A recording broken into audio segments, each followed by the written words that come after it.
Nauna mo na si Christian, uy. Nauna siya sa kanyang gamot.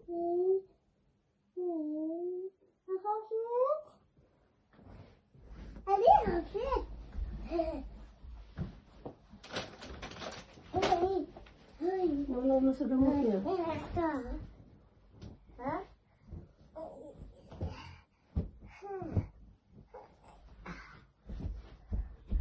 Fix your clothes. Going to school na naman tayo, guys. So, si Christian, binihisan ko na dito sa room niya.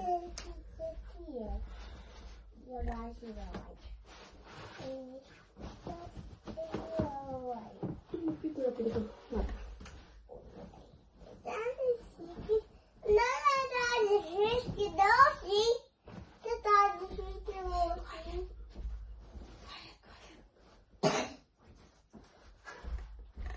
Ang ingay.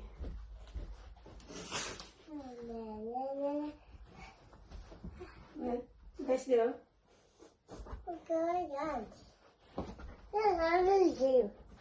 Now, guys.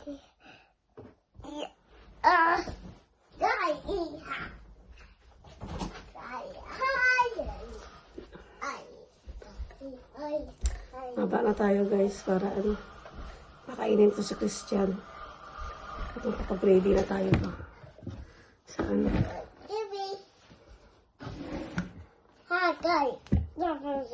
Sa baba na lang ako mag-ayos na akong gabos. Ouch. Kulit ito na siya. Darating. Nandiyan sa harapan niyo. Tinan niyo. Nandiyan sa harapan niyo.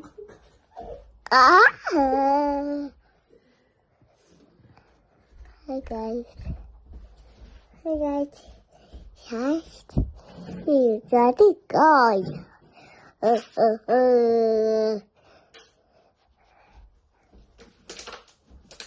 Nandiyan na. Nababaan tayo. Ah.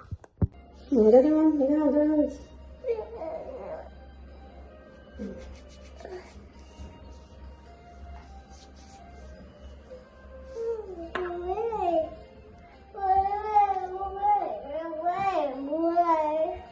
Ito naman, eh.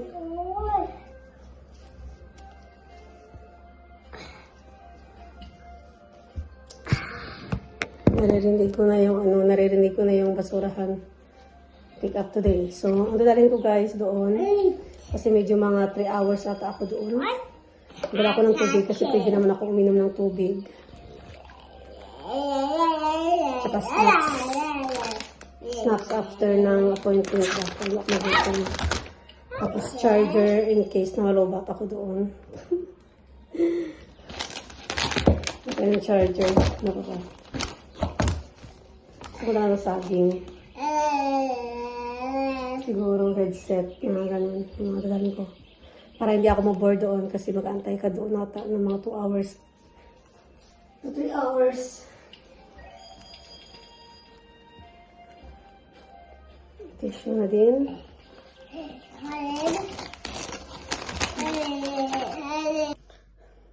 Nakabalik na ako sa bahay, guys. Tapos na yung appointment ko. So anyway, ang nangyari, dumating ako doon ng alas 9. Yung appointment ko is 9:15. So, tinawag ako ng 9:16. Tapos, kinuhaan ako ng dugo. Tapos noon, pinainom ako ng parang parang ano siya, parang ganit, siguro mga, ano lang, 500. Siguro mga, 500 mils na fluids, na as in pure sugar talaga siya. Parang wala naman siya flavor, kasi parang, sabi kasi, yung nag-search ako noon before ako nag-search talaga ako guys sa mga TikTok, sa mga YouTube na kung ano yung lasa ng pinapainom, ganun. So, sabi nila may orange flavor, may strawberry, whatsoever. Pero yung akin, parang plain lang siya na tubig na super tamis. As in, grabe ang tick niya at super tamis niya. So, yun, pinaubos sa akin yun. Tapos, ininom ko din yung lahat. Kailangan kasi maubos mo yun siya. Ay, no. Ito pala guys, mali. So, start pala kagabi, 10 o'clock ng gabi. Dapat wala na akong kinakain. Hindi na ako nag-inom ng juice, whatsoever. Dapat water lang kapag nauhaw. fasting talaga siya. So, yun, yan nga. Tapos, nung umaga, ganun, alas 9, kinuhaan ako ng 9:16, kinuhaan ako ng dugo. Tapos, pininom ako ng drinks na pure sugar glucose. Yeah, glucose. Something like that. Kasi itong test na to, guys, ano siya, glucose test. Para malaman kung diabetic ka ba or may something ba sa sugar mo, ganun. So, yun ko, hindi ko talaga maintindihan pa. So, anyway, basta ang pagkakalam ko kung diabetic ba ako para malaman, para makita kung diabetic o hindi, ganun ang pagkakalam ko, ha.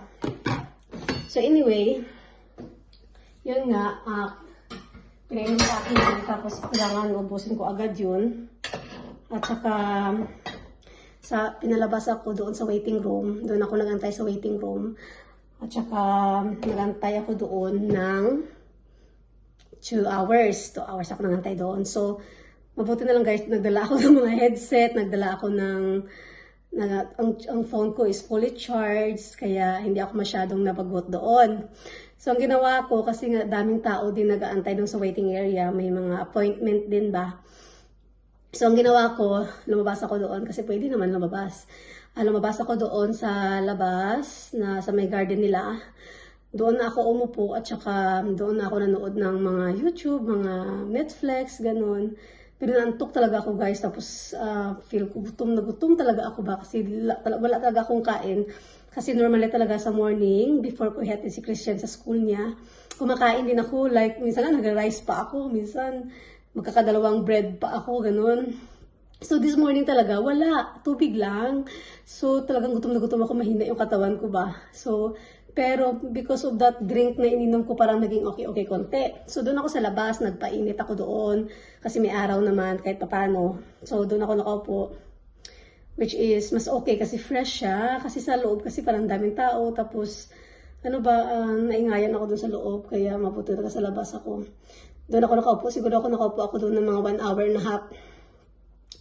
Tapos, nung malapit na ang 2 hours, andun. Ano pala guys, hindi pa, nandun ako sa labas, diba?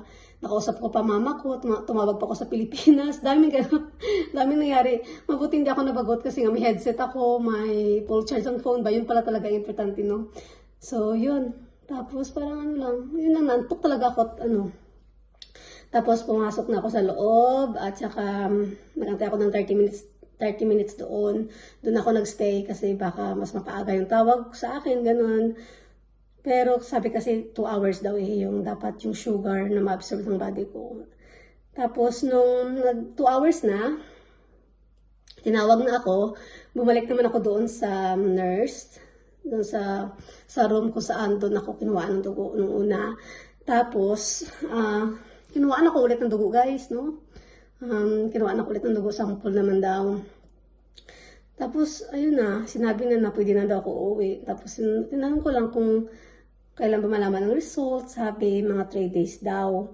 Kapag hindi man lang nila ako ma-update, tatawag daw ako sa kanila para at least malaman ko ba yung result kung may komplikasyon ba sa dugo ko or okay, normal ba yung blood ko, diabetic ba ako, ganun. Kasi guys, gusto ko talaga sana sawa ng Panginoon, wala akong diabetes diabetes ba? Yung sugar, ilunggo man ang sounds ko guys. Sinsya na kayo. So anyway, sana walang problema yung dugo ko ba?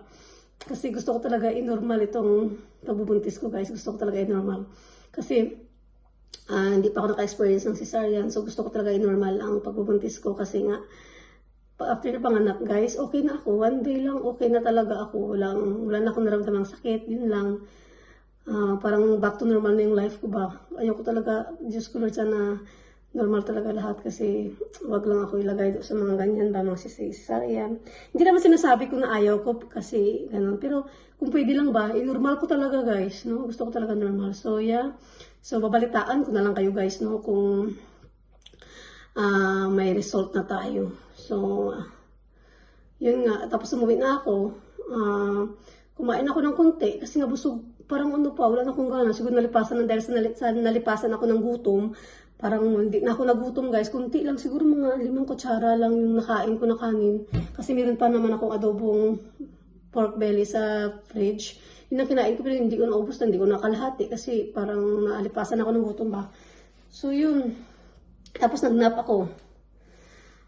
Nagnap ako ng siguro mga 1 oras. So ngayon guys, time na naman para sunduin natin si Christian sa school. So ano na, 2:30 na. So alis ako dito sa bahay ng 22:03.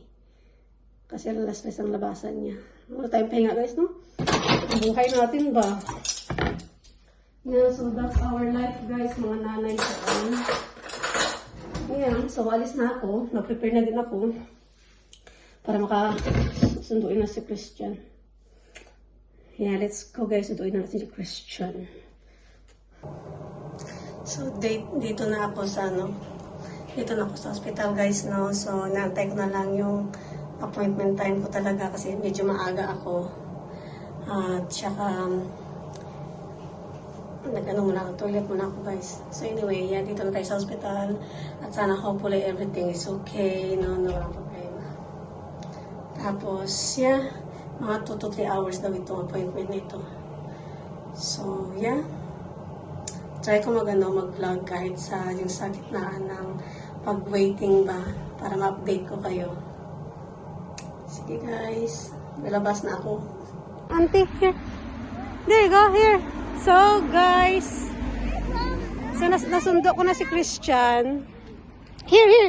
Stand here.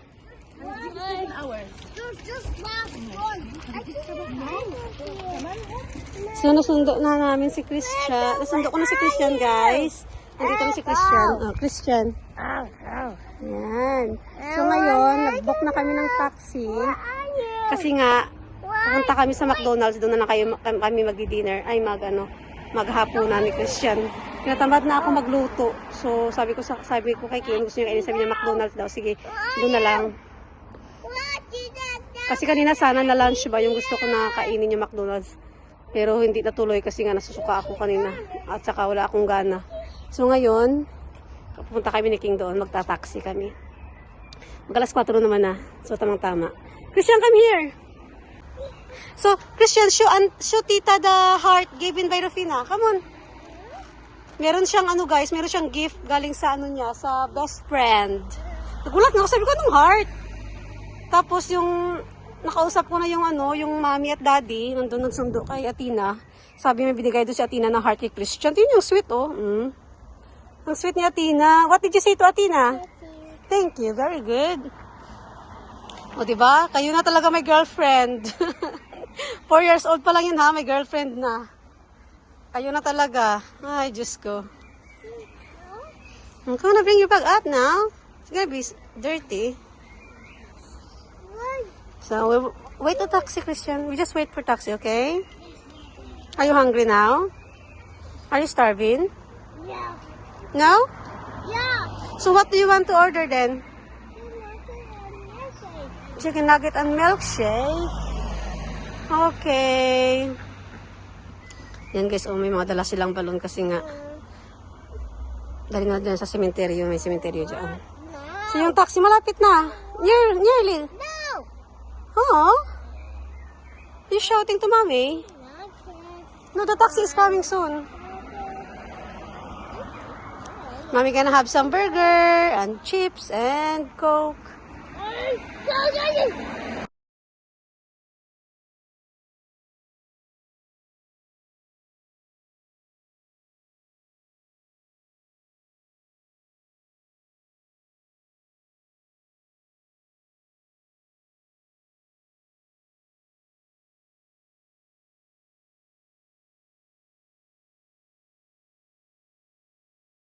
Dumaan kami dito sa pet shop, guys.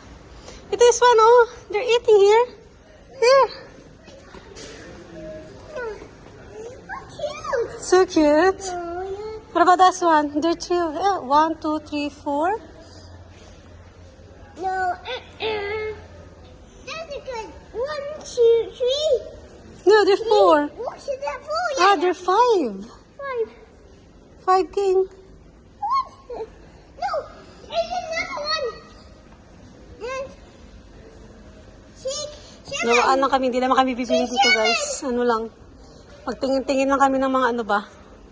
This one, got fish in here. Come here, fish. Got fish. Where's the fish here? Aquatics. Here, aquatics. There you go. Look. Fish, oh.